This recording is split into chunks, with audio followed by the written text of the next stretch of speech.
She walked down the aisle of the cold stone chapel knowing one unbearable truth. The man waiting at the altar had not looked at her once, not a single glance. His eyes were fixed on the stained glass window above the choir loft, as though counting the shards of colored light rather than acknowledging the woman about to become his duchess. Eleanor Vance pressed her trembling hands tighter around the small bouquet of white heather her younger sister had tied with a ribbon that morning. The heather meant protection. She needed it. Every step she took echoed against the silence of a congregation that had come not to celebrate, but to stare. She could feel their whispers brushing the back of her neck like cold fingers. The disgraced daughter of a thief, marrying the Duke of Ashworth. Unthinkable. And yet here she was, dressed in borrowed ivory silk, about to pledge her life to a man whose face might have been carved from the same unyielding stone as the pillars that held up his ancestral home. The ceremony was brief. When the Archbishop asked Alexander Ashworth to lift his bride's veil, he did so with the detached efficiency of a man turning a page in a ledger. His fingers never touched her skin. His gray eyes swept over her face and away again. She whispered her vows, and he spoke his in a low, clipped tone that carried not a shred of warmth. When it was over, he offered his arm and led her back down the aisle without a word. The carriage ride to Ashworth Hall was a study in frozen silence. Eleanor sat against the velvet squabs, watching the countryside blur past, feeling the weight of her new ring like a shackle. He did not speak. She did not dare to. That night he escorted her to a grand bedchamber, inclined his head stiffly, and informed her that he would be sleeping in the adjoining study. There was work to be done, he said. The door clicked shut, and Eleanor stood alone in the cavernous room, listening to the whisper of the wind through the mullioned windows, the sound of her own heart cracking like thin ice. She had known this marriage was a transaction.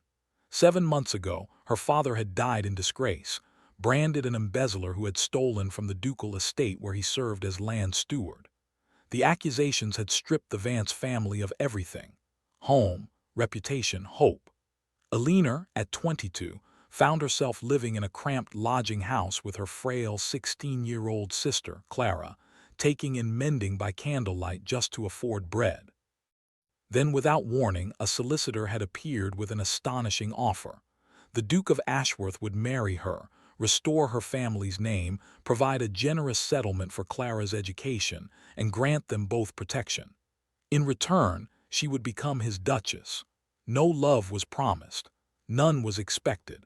She had accepted because the alternative was watching Clara fade away. But standing in that lonely bedchamber, the silence pressing in from every corner, Eleanor realized the cold arithmetic of survival was far easier to calculate on paper than to live inside your own skin. The first weeks at Ashworth Hall passed in a blur of polite indifference. The household staff was courteous but watchful, their eyes full of the same question everyone else whispered. Why had the Duke married the daughter of a thief?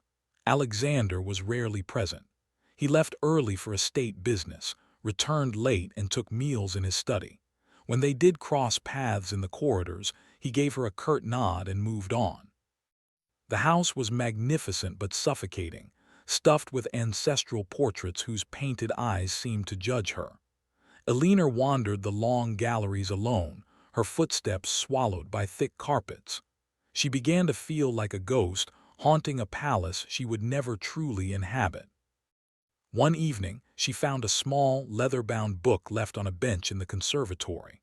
It was a volume of poetry, worn at the edges, with Alexander's name inscribed on the flyleaf in a youthful hand. She sat among the ferns and read until the light faded, surprised by the tenderness of the verses, the aching lines about love and loss. For a fleeting moment, she glimpsed a shadow of the boy he must have been before life hardened him. That tiny discovery planted something dangerous in her chest: hope. Perhaps beneath the ice there was a heart she could reach. That hope proved foolish. The first social event she attended as Duchess of Ashworth was a dinner at the neighboring estate of Lord and Lady Hargrove. Eleanor had spent hours preparing, wanting to make Alexander proud, to prove she could be an asset rather than an embarrassment. She wore a deep blue gown that brought out the copper threads in her dark hair, and she practiced her smile until her cheeks ached. But when they entered the drawing room, the silence that fell was crushing. Eyes slid over her with pity or disdain. Lady Hargrove offered a greeting so thin it was barely civil. The other women turned their shoulders just enough to exclude her from conversation. Alexander stood beside her, stiff and silent, offering no defense. Then Lady Prudence Whitmore, a tall, golden-haired beauty whose family had long expected a match with the Duke, glided over with a smile like cut glass. "So this is the little bride of convenience," she murmured, loudly enough for several guests to hear. "How very charitable of you, Alexander. One must admire your sense of duty to the less fortunate." Eleanor's face flamed. She turned instinctively to Alexander, waiting for him to say something, anything, to shield her. He met her eyes for a beat, his expression unreadable, then looked away. He excused himself to speak with Lord Hargrove and left her standing alone in a circle of wolves. That night, Eleanor learned that hope was a blade that cut only the one who held it. She sat rigid in the carriage home, and Alexander did not mention the incident. His silence was louder than any insult. Something shifted inside her after that evening. The next morning she did not seek him out at breakfast. She did not linger in the hallway hopping to catch his eye. Instead, she put on a plain woolen dress, borrowed a thick cloak from a bewildered housemaid, and walked alone to the village that bordered the estate. She had heard the servants mention that the tenants' cottages were in poor repair, that many families were struggling after a harsh winter. She was done waiting for a place in her husband's life. She would carve out a place in the world beyond him. The village was small and weather-beaten, but the people were not unkind. Eleanor introduced herself simply as Mrs. Vance, wanting to be seen without the weight of the ducal title. She visited a widow with a sick child, helped an elderly farmer repair a broken fence, sat and listened to a young mother exhausted beyond her years. She was not afraid of work. She had spent months stitching hems until her fingers bled. She knew how to scrub a floor and how to knead dough. By the end of that first day, her back ached and her hands were raw, but her heart felt lighter than it had in weeks. She returned to Ashworth Hall in the fading light, mud on her hem and a quiet resolve settling in her bones. Alexander noticed her absence at dinner. He asked Mrs. Hartley, the housekeeper, where the Duchess had been. When informed that her Grace had spent the day in the village helping tenants, he frowned but said nothing. That night, he watched her from his study window as she walked up the long drive, her cloak whipping in the wind, her head high. He did not understand why the sight unsettled him. Weeks turned into months. Eleanor's days took on a new rhythm. She rose early, ate a simple breakfast, and walked to the village. She organized a small fund to repair cottage roofs, using a portion of the household allowance she had never touched for herself. She started a school in a disused barn, teaching children their letters and numbers. She did not speak of these things to Alexander, and he did not ask. Their conversations remained clipped and formal. But the distance was no longer a wound. It was a wall she had helped build, and behind it she was slowly becoming someone she recognized. The tenants began to call her the Quiet Duchess, and they loved her not for her title but for her hands that were not afraid of soil and her eyes that truly saw them. One afternoon in late autumn, a new face appeared in the village. Mr. Gideon Thorne was a young physician who had recently moved from London, seeking country air to mend his own fragile lungs. He was gentle, soft-spoken, and dedicated to his patients with a quiet passion that reminded Eleanor of the poetry she had once read in the conservatory. They met when she brought a feverish child to his small clinic. He treated the boy with such tenderness that Eleanor felt an unexpected lump in her throat. Over the following weeks they worked together often.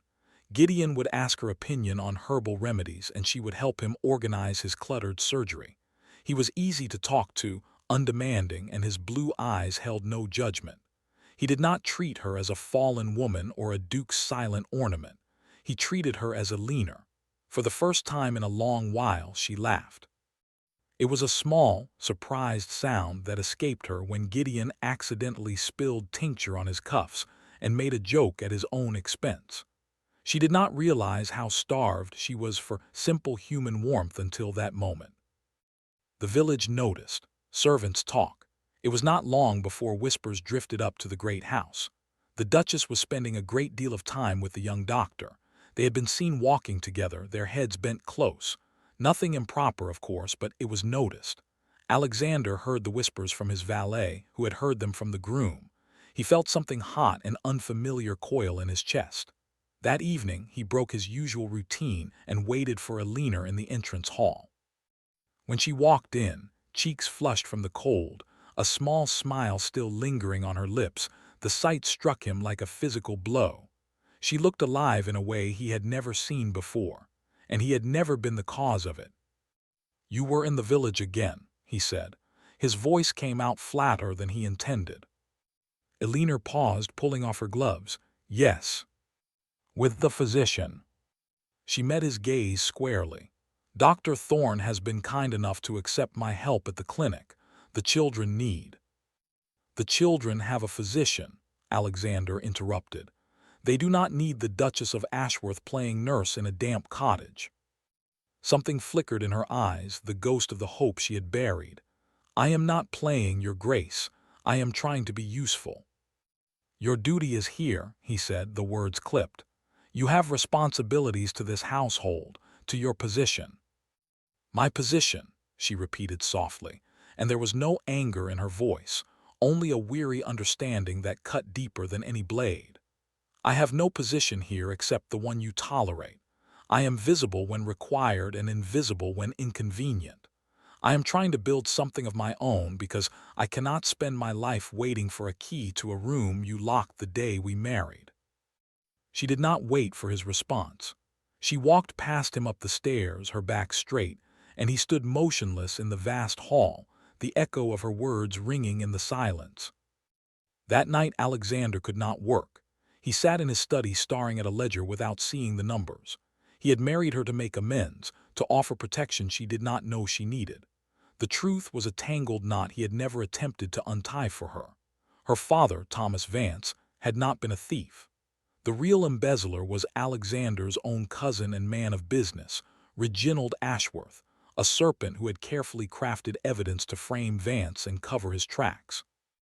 By the time Alexander discovered the truth, Thomas Vance was already dead of heart failure, and the family was ruined. Reginald had begged for mercy, claiming desperation, threatening to expose a scandal involving Alexander's late father if he was prosecuted. Alexander had chosen to protect the ducal legacy, but guilt had gnawed at him. He could not restore Alina's father, so he had resolved to restore her. He had married her to give her a shield, a home, a future.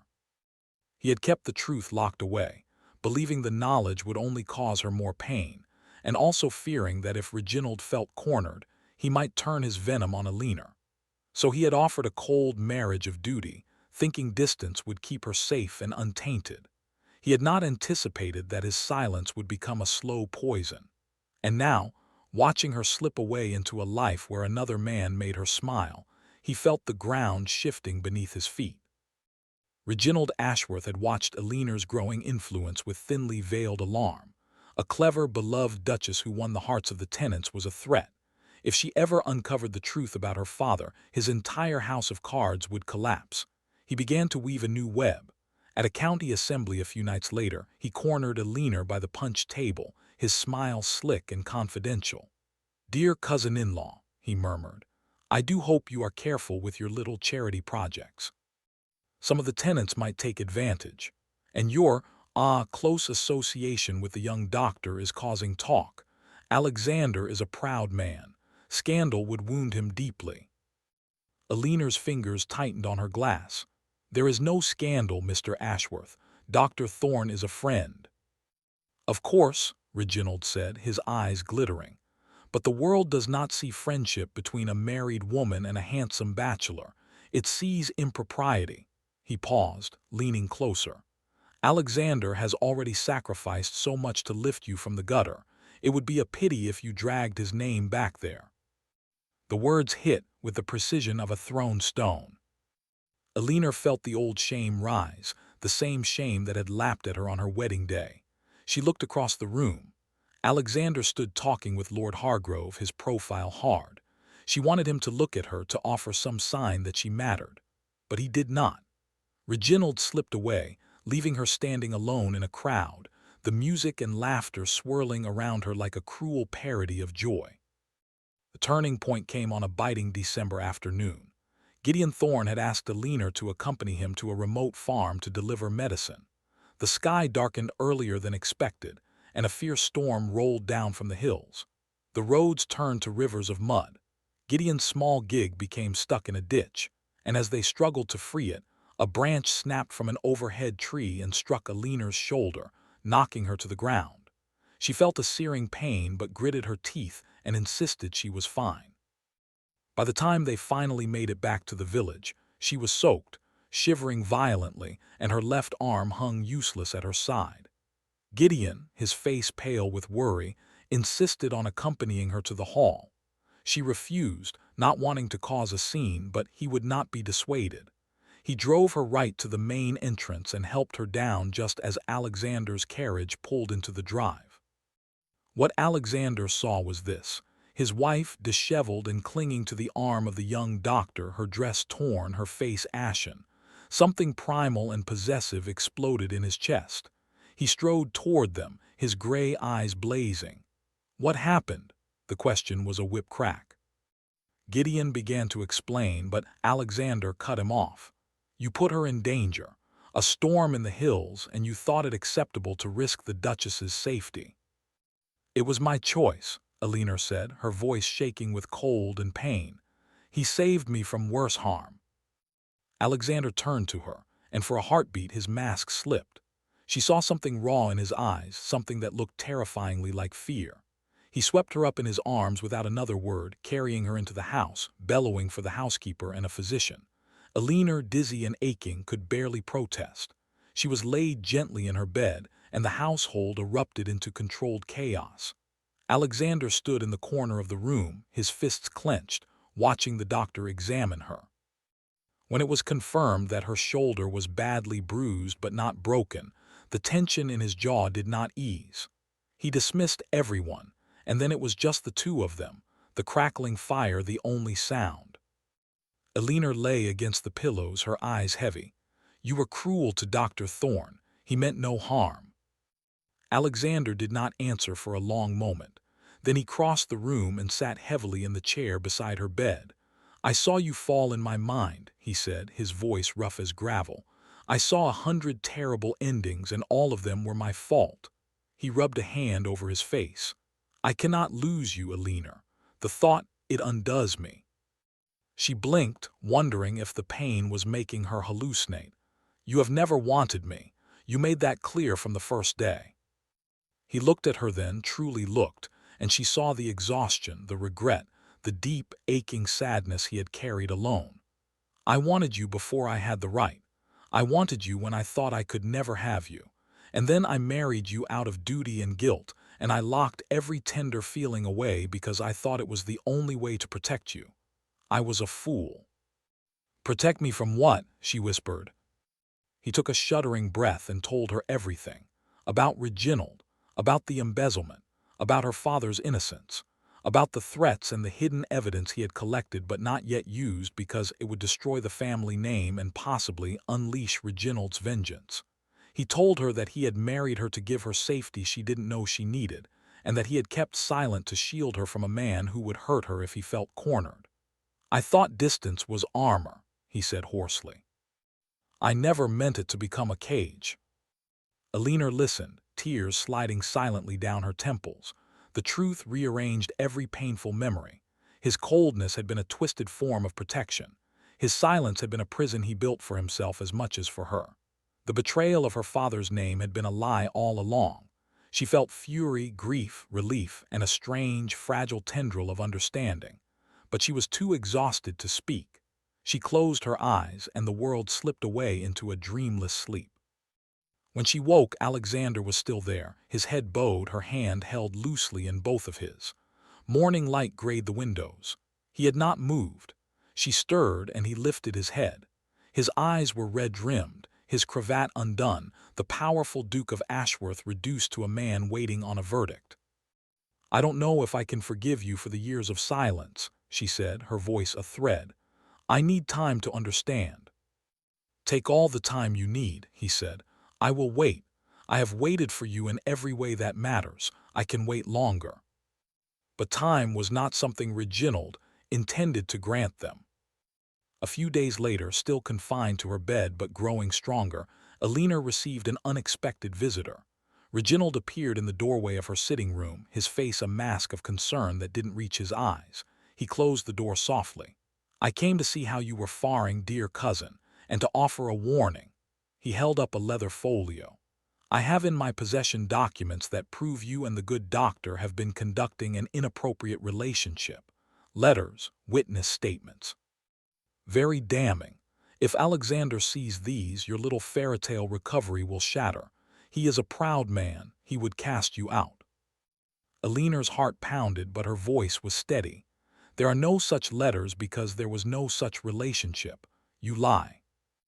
"The truth is irrelevant," Reginald said smoothly. "What matters is what I can make Alexander believe. Unless, of course, you leave quietly, take your sister and disappear. I will provide funds. In return, I keep these forgeries locked away and your husband's heart remains intact, even if it never truly belonged to you." She understood then. He wanted her gone because her presence in the hall, beloved by the tenants, was a threat. He needed to isolate Alexander again, to keep the truth about her father buried forever. She looked into his cold, desperate eyes and felt a surge of something she had not felt in months, righteous anger. She would not run. She would not let another coward scheme destroy the fragile chance at truth she had just been given. "Get out," she said, her voice low and hard. "And if you ever threaten me again, I will make sure every shadow you hide in is lit by the fire you fear." Reginald's smile flickered. He left without another word. Alina lay back, trembling, and began to plan.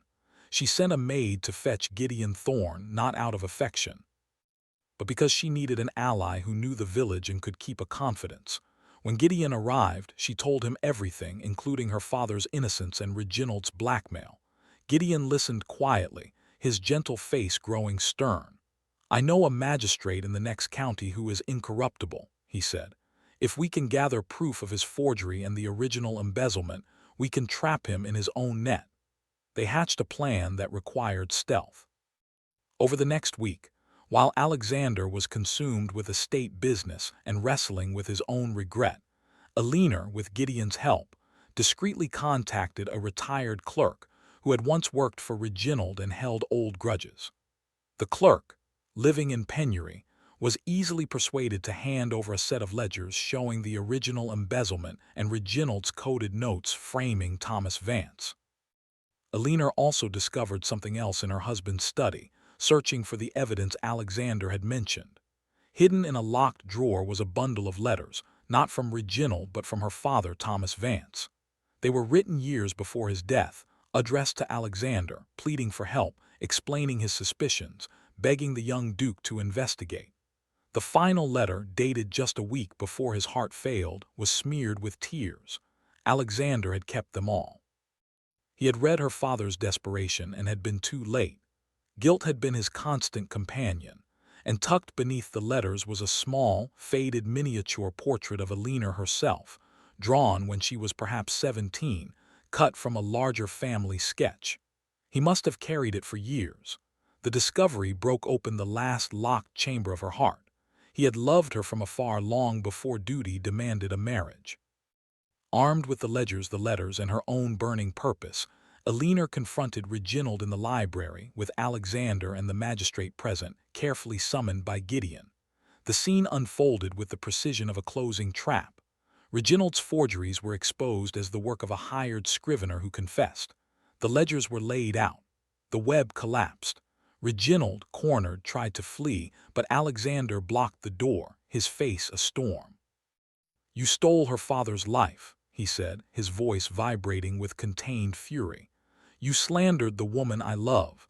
You will never see daylight as a free man again." The magistrate took Reginald away, and the house fell into a profound, echoing silence. Alina stood alone in the library, trembling from exhaustion and relief. Alexander turned to her, his chest heaving. "You did all this," he said, wonder and anguish mingled. "You faced him alone." I was not alone, she said softly. I had the truth, and I had the memory of my father finally clean. He crossed the space between them slowly, as if approaching something sacred. He stopped a breath away, his hands lifting but not yet touching her. I have loved you since I was 18 years old, Alina. I loved you before my world became a fortress of secrets. I silenced that love because I thought I was protecting you, and instead I wounded you over and over. I have no right to ask for your heart, but I will spend the rest of my life trying to earn it if you let me. She looked into his gray eyes, no longer cold but blazing with a desperate, aching sincerity. She saw the boy who had written poetry, the man who had carried guilt like a stone, the husband who had sat beside her bed all night. She reached up and placed her palm against his cheek. "You already have it," she whispered. "You had it the day I walked down that aisle hopping for a glance. I was just too afraid to keep it lit." A shudder ran through him. He pulled her into his arms with a gentleness that spoke of years of hunger, his lips pressing to her hair. They stood there, wrapped in the quiet, while the fire crackled and the ghosts finally rested. The healing was not instant, but it was deep. In the weeks that followed, Alexander learned to speak the words he had swallowed for so long. He walked with her to the village, met the tenants who loved her, shook Gideon's hand with genuine gratitude and funded a proper school building. He sat with Alina in the conservatory and read the old poetry aloud, his voice no longer a fortress but a bridge. She, in turn, let herself lean on him, let herself be protected without feeling diminished. Her sister Clara arrived at the hall, astonished to find her sister glowing, and a stern duke transformed into an attentive husband. The estate bloomed with a new spirit. One evening in early spring, they stood together on the terrace overlooking the valley, the dusk painting the sky in shades of rose and gold. Alexander wrapped his arms around her from behind and rested his chin on her head. "I nearly lost you to my own silence," he murmured. "I will never stop being grateful that you fought for us when I had given you every reason not to." Alina turned in his arms and looked up at him. "We fought together in the end. That is what matters." She smiled, the kind of smile that started deep and spread like dawn. "Besides, I am a Vance. We are stubborn." He laughed, a real, unguarded laugh, and kissed her forehead with a reverence that promised lifetimes. The past was no longer a wound but a foundation, cracked and imperfect, upon which they had built something unshakable. In the quiet of the evening, with the first stars pricking the sky, they began the rest of their story, not as strangers bound by duty, but as two people who had walked through fire and found each other waiting on the other side, arms open, hearts finally, fully, fearlessly given.